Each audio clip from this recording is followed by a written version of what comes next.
Hello भाई, तो कैसे हैं आप सभी साथियों। आज की वीडियो में हम लोग जो है साइंस के इम्पोर्टेंट क्वेश्चन देखने वाले हैं। तो चलिए वीडियो को स्टार्ट करते हैं साथियों। फर्स्ट क्वेश्चन है, जिन की खोज किसने की थी। जो जिन होता है साथियों, इसकी खोज किसने की थी। देखिए साथियों, पहला ही क्वेश्चन इम्पोर्टेंट है। आप लोग सोचिए इसका राइट आंसर क्या होगा। तो देखिए साथियों, इसका जो राइट आंसर होगा साथियों, वो आप लोग बताइए। देखिए पहले हम लोग ऑप्शन देख लेते हैं, ऑप्शन के हिसाब से हम लोग मारेंगे। जैसे देखिए, अगर बात की जाए जूल, जूल के बारे में आप लोग जानते होंगे साथियों कि ये कार्य का ऐसा ही मतलब क्या है। तो साथियों जूल है, कार्य का ऐसा ही मतलब क्या है। आपसे एग्जाम में पूछेगा तो क्या बताइएगा, जूल। फिर साथियों आपसे क्वेश्चन पूछेगा कि न्यूटन के गति का नियम का प्रतिपादन, मतलब न्यूटन के गति के नियम के बारे में पूछा जा सकता है। तो भौतिकी का पिता न्यूटन को कहा जाता है, तो ये भी नहीं होगा। तो जोहान्सबर्ग इसका राइट आंसर होगा, ऑप्शन नंबर बी आगे।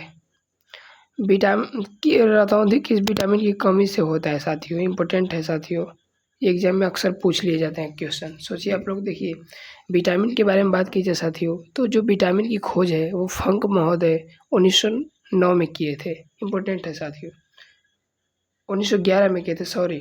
और देखिए विटामिन ए जो होता है साथियों, इसकी जो कमी से कौन सा रोग होता है ये भी पूछा जा सकता है, इसका रासायनिक नाम भी पूछा जा सकता है।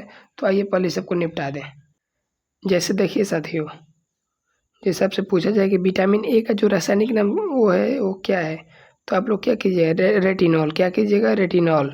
रेटिनॉल राइट आंसर रेटिनॉल होगा। फिर देखिए आपसे फिर पूछा जा सकता है साथियों कि कमी से कौन सा रोग होता है, विटामिन ए की कमी से कौन सा रोग होता है। तो रतौंधी, कौन सा, रतौंधी, जो कि अभी वही पूछ ही रहा है, रतौंधी।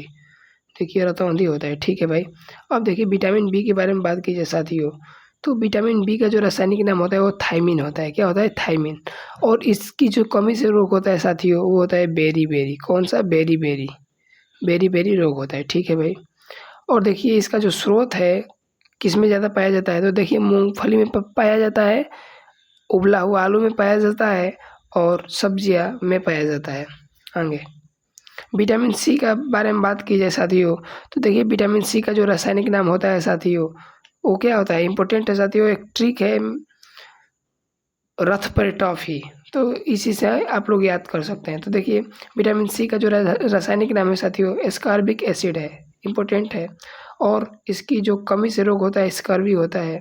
और मसूड़ों का फूलना, जो दांतों के बगल में मसूड़े होते हैं वो फूल जाते हैं। इसका जो स्रोत है साथियों, कई बार एग्जाम में पूछा जाता है, तो आंवला। तो देखिए खट्टे फलों में विटामिन सी पाए जाते हैं, जैसे आंवला हो गया, नींबू हो गया, संतरा हो गया, ये सब में पाए जाते हैं, ठीक है भाई। विटामिन डी के बारे में बात की जाए मेरे प्यारे साथियों, तो विटामिन डी का जो रासायनिक नाम होता है, कैल्सीफेरॉल होता है।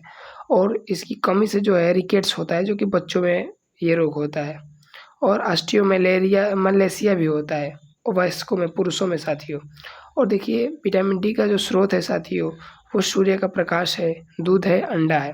फिर आपसे एग्जाम में क्वेश्चन पूछेगा कि दूध में कौन सा विटामिन नहीं पाया जाता है साथियों, तो विटामिन सी नहीं पाया जाता है।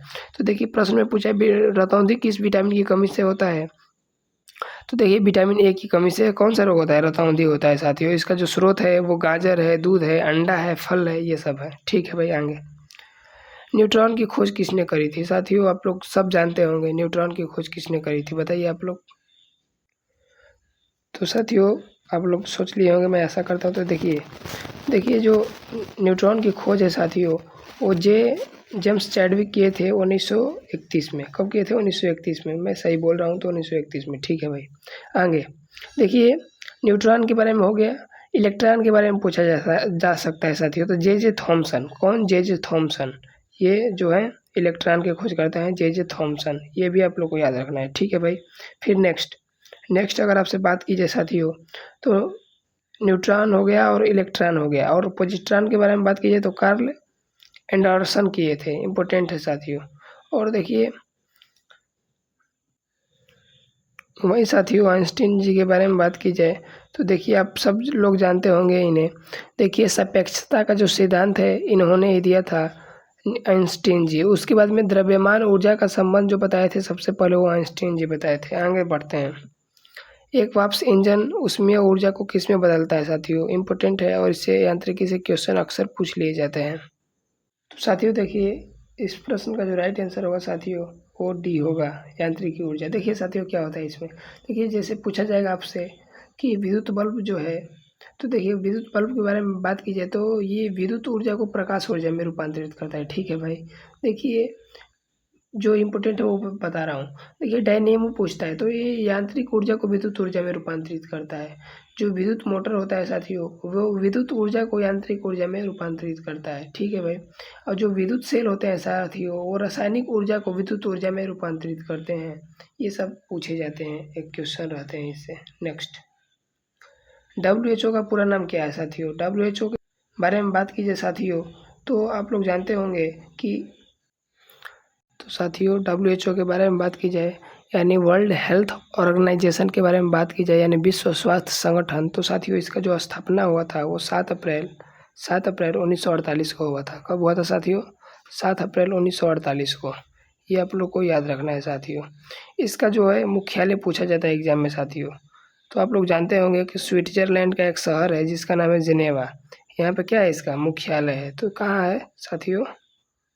सॉरी, तो साथियों जिनेवा में है। कहाँ पे है? जिनेवा, जिनेवा में, जो कि कहाँ पड़ता है? स्विट्जरलैंड पड़ता है। तो ये इम्पोर्टेंट है साथियों। नेक्स्ट आगे बढ़ते हैं। शक्ति का सही मात्रक क्या होता है साथियों?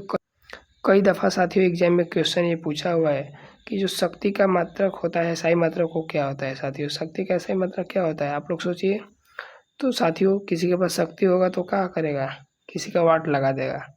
तो इस तरह इस प्रश्न का क्या राइट आंसर होगा? तो शक्ति का सही मात्रक क्या होगा साथियों? वाट होगा। तो हम लोग कहाँ है? वाट। देखिए वाट पे क्लिक करेंगे। देखिए फिर पूछा जाएगा आपसे एग्जाम में क्वेश्चन कि जो कार्य का मात्रक क्या है, तो कार्य का मात्रक क्या है साथियों? जूल है। आप लोगों को कमेंट में x जूल बराबर कितना होता है आप लोग को कमेंट बॉक्स में बताना है। ठीक है भाई।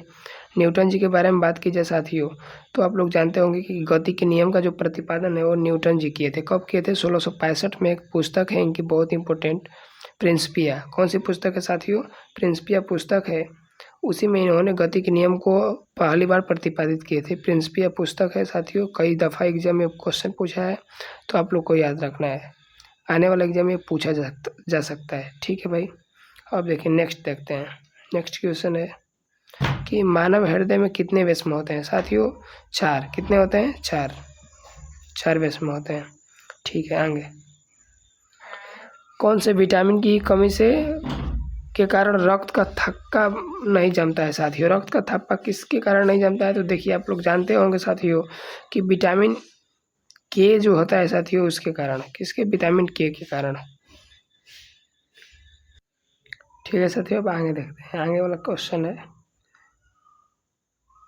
क्वेश्चन है साथियों कि मनुष्य में प्रति मिनट हृदय स्पंदन होता है, तो साथियों 72 बार।